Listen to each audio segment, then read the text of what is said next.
দাস প্রভুজি, জীবের নিস্তার লাগে নন্দসুত হরি, ভুবন প্রকাশ পান গুরুরূপ ধরি। আমরা প্রতি বছর হয় আবির্ভাব তিরোভাব তিথিটা কেউ না কেউ গুরু মহারাজের আবির্ভাব স্থলী ঝিনাইদহ জেলার কালীগঞ্জ উপজেলার নলভাঙা গ্রামে অনুষ্ঠিত হয়। এবার ওনারা ওখান থেকে কৃপা করে এসেছেন। গুরুদেব দর্শন দিতে পাঠিয়ে দিয়েছেন ওনার সেই ভ্রাতা, ওনার আপনজনদের। আপনারা কিন্তু গুরু মহারাজের আপনজন, কিন্তু গুরু মহারাজ নিজে তাদের ভাই, ব্রাদার, আপনজন, ওই বংশের থেকে পাঠিয়ে দিয়েছেন। কথা বলছেন শ্রীকান্ত প্রভুজি, নিতাই গৌর প্রেমানন্দে হরি হরি।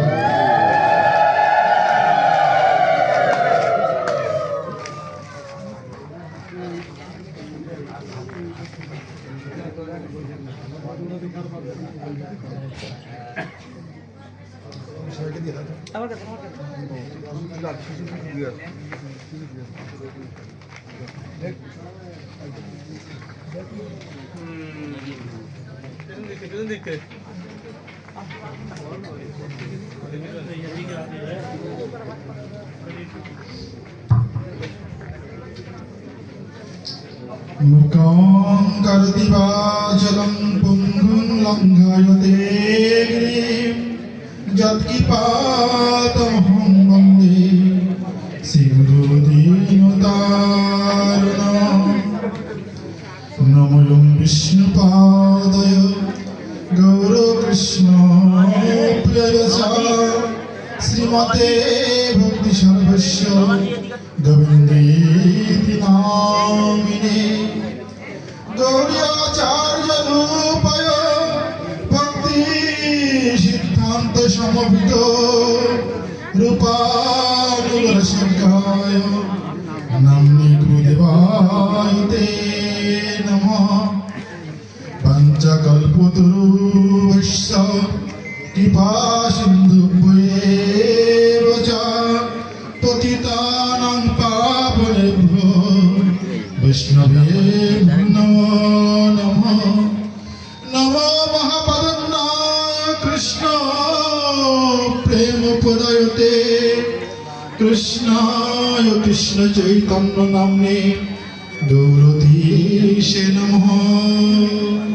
হে কৃষ্ণ করুণা সিন্ধু দীনবন্ধু জগৎপতে গোপেশ গোপিকা কান্ত রাধাকান্ত নমস্তুতে।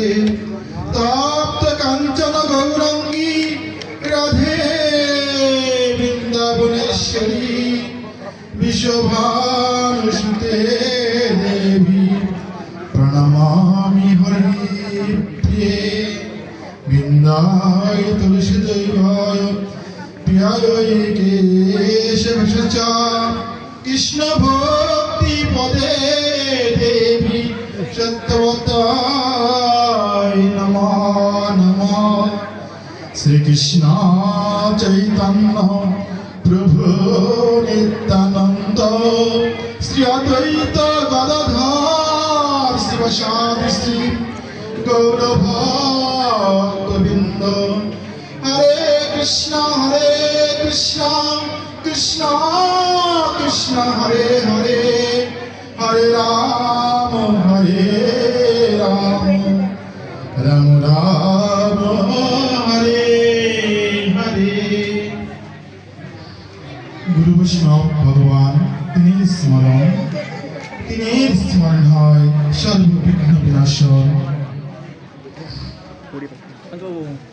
আমাদের প্রাণের প্রদীপ পরমাহাত্ম বিষ্ণুপাদ ইডন্ডি স্বামী ভক্তি সর্বস্ব গোবিন্দ গোস্বামী গুরু মহারাজের তৃতীয় বার্ষিকী তিরুভাব তিথি উপলক্ষে শ্রী শ্রী রসিকানন্দ বনাশ্রমে সমবেত ভক্তগণ সর্বপ্রথম শতকোটি দণ্ডবাদ নাম জ্ঞাপন করে আসমদীয় গুরু মহারাজ ওম বিষ্ণুপাদ ইডন্ডি স্বামী ভক্তি সর্বস্ব গোবিন্দ গোস্বামী গুরু মহারাজের শ্রী চরণ কমলে, যিনি আদ্যকার এই তিথিতে 2024 সালের 1 চৈত্র 15 মাস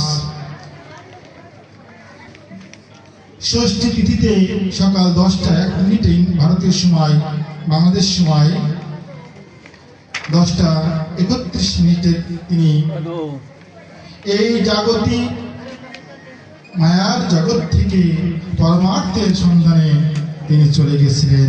পুরো একটা দিন এখানে